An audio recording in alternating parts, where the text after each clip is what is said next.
What's going on, guys? Jetfan here. Amagi on the screen. Early look at the Amagi here. Takagi is my commander choice for this. The range is not the best with this current setup because I haven't leveled the ship up. So once I do get like the range and the rudder shift, everything else, that's going to drop to about a 15-second rudder, 15.5-second rudder-ish. And we're going to get about 18.8 kilometers on the range. Citadel there view. Do not go broadside on it. You know, it's a good rule of thumb in all the battleships. Just don't go broadside. Strengths of Amagi. Firing range is a strength to me. 18.8 kilometers. That's pretty darn good. Another thing I would like to point out about Amagi is where the turret layout is. Turret layout gives this ship a good defensive positioning style fight. So, what I mean by that is if you are on the weak side, Amagi is a great ship. And why is it a great ship? Well, because if you need to slow an enemy push and you can turn out and start sailing opposite direction, you can help slow an enemy push by having those 3 rear turrets get good firing angles. So you'll be presenting minimal target to be shot at and still get 3 good firing angles from the rear turrets, and then you'll be able to flex those front turrets by just kind of pivoting, opening the door, closing the door, as I like to say. So you can basically, pitch that front open, right? So you can get the firing angles on your target and then immediately turn back out the opposite way to close the door, so to speak, right? So I like that a lot about this Amagi. And you're going to see a little bit so far. This is the second game I played in Amagi that I recorded this, and I figured it was decent enough to show you guys. This isn't going to be some like Kraken or anything like that. This isn't some crazy match. I just figured that this showed Amagi enough to where I can get my early impressions video out on her. And I know Amagi's been out for a while and whatnot. The Japanese line's been out, but I finally was able to grind myself and grind up to this ship, and I'm not disappointed in it at all. I know Amagi ended up getting a nerf a little while back, so I was, based on what I've seen here, I would have been scared to see what I would have been able to do with this ship pre-nerf. It just makes it a little more of a challenging ship to play now, because it seems like the rudder shift obviously was impacted severely. I don't know if they affected the accuracy of the guns or what, but if this ship had a faster rudder, this would be unbelievably dangerous. An unbelievably dangerous ship. But at the same time, this ship is not forgiving if you give a bad angle, right? So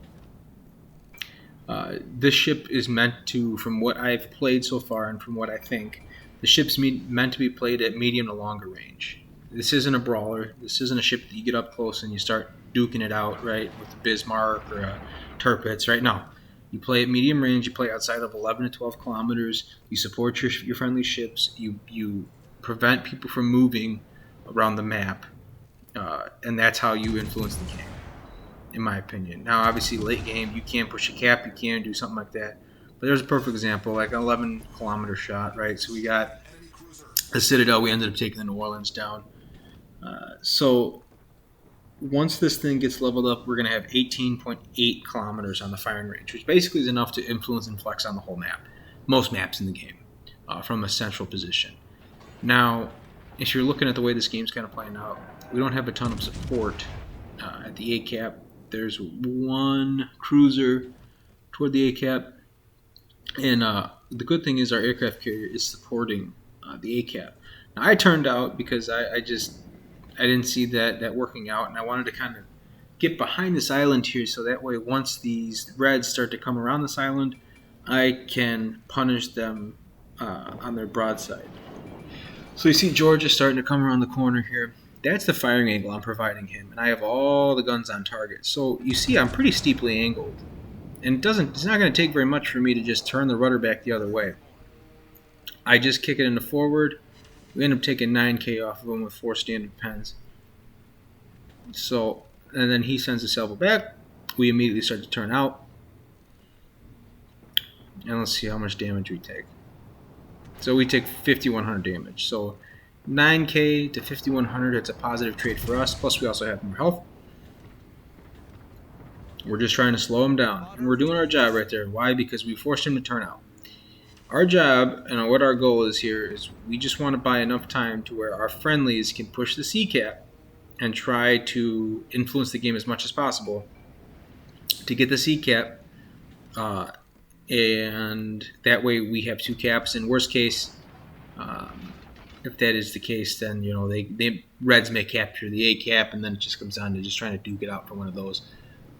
We also have a friendly battleship in their B cap, which is good because it's helping prevent the accrual of points for them. The thing is, we're down in ship count here pretty bad, so I'm trying to even this up. We send a salvo out at 11 kilometers to the Amalfi. Amalfi's starting to turn in, so he dodged a good chunk of those shots. We get another 3 defense ribbons, 3 overpens, 1 standard pen. A little bit of the wonkiness of the dispersion there, you see. But note the reload, right? We're already at 7 seconds left on the reload. The reload is very good on this Amagi. I like how fast the reload is. It's 25, 26 seconds, something in that range, 26-second reload. We send another salvo out at Amalfi, and we chunk them for another 4 standard pens and 3 overpens, leaving with just a sliver of health left. I'm getting focus fired by, I think that might be Suzuya with the fire. We're already up to 2 fires. This is the weakest part about this build. Now I'm at 4 fires. By choosing everything to be range and damage dealing, when I get shot at with AG in this thing, it goes up like a powder keg. It gets lit up and it catches fire very easily, and that's a problem that I've noticed in this ship a little bit here. But again, battleships, it's a give and take, so I'm willing to deal with that. I have the will to rebuild, so worst case, if I do get set on fire a bunch of times, I'll just will to sail as close to an ally as I can and try to will to rebuild and get some of that back. I have 3 heals. I'll try to heal back as much as I can. And, of course, I'm going to end up taking a torpedo from the Amalfi that died. And I figured I was safe there, but those Italian torpedoes are just slow enough to cause damage. North Carolina comes sailing up broadside here. We're going to try to really punish them. We send the salvo out there. Looks to be on target. And from 12.5 kilometers, we erase the North Carolina, 31,000 damage. Double Citadel depth strike, second sinking of the game, up to 96,000 damage. Ochakov says, thank you very much. He was in the crosshairs there. So that right there is Amagi at its finest, right? Whatever that was, 12.5, 13 kilometers, something like that. We just completely erased it broadside North Carolina. So do not sleep on these guns. These guns, while they may be hot and cold, hit and miss, whatever you want to call it, when they're on, and they will absolutely wipe somebody off the face of the Earth, planet Earth, whatever you want to call it, the gaming planet, and send them right back to port. So I think that this is a rewarding ship and a skill ship, if that makes sense. And what I mean by that is, if you're going to be a quality Amagi player, and I use air quotes there, you have to know angling, you have to have constant awareness of the map, and you have to be looking for targets that are broadside that you can punish. And if you're looking for those, then you're going to be in a decent spot to influence and flex on the map. Now you see here, I'm not in the best position, and I kind of overshot there. We end up hitting that Georgia for like almost 7,000. If I would have given them a little less lead, there might have been a Citadel in there. There may have been some serious damage on them. But now we're not in the best spot. And what I mean by that is, I'm giving this Georgia a little too much broadside, a little too much meat to shoot at here. I'm hoping Georgia's going to keep turning out. He ends up slowing down. We take two or three torpedoes there, and that's not very beneficial to us. Obviously, our team at this point has gotten rocked pretty hard. I am just trying to do what I can, maybe knock a couple of battleship or two off the board. If I can, I'm thinking to myself, if I can knock this Suzuya and that Georgia off the board, that's going to bring it 3 ships to 3. So I say, okay, that Georgia tucked itself behind that island. Let's take a shot now at the Suzuya. From 15 kilometers, that dispersion looks good, and unfortunately he starts to see at the last second, starts turning in. Might have saved himself from being death struck right there. I don't know. But in general, you just saw pretty good dispersion there from Amagi. Up to 115,000 damage. I'm getting focus fired by the carrier. So he's done what? I don't even want to know how much damage. He's done maybe 15,000 damage to us. So again, we could be at like almost 30,000 HP, give or take. But the aircraft carrier is absolutely focusing us and hammering us. So is what it is. You see there, I was behind us. I'm trying to turn out because I want to get to a position where Iowa cannot shoot at us, and we're in a position to continue to engage Georgia and hopefully finish off Suzuya up to 120,000 damage. So I'm trying to turn out there.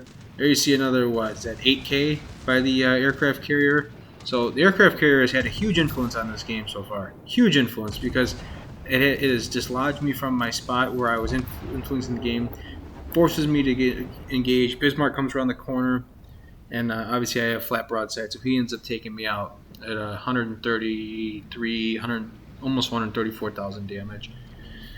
So we end up with 2 sinkings. It very easily could have been 4. That early on Amalfi left him with like maybe 300 damage left. That, another overpen would have knocked him out of the game.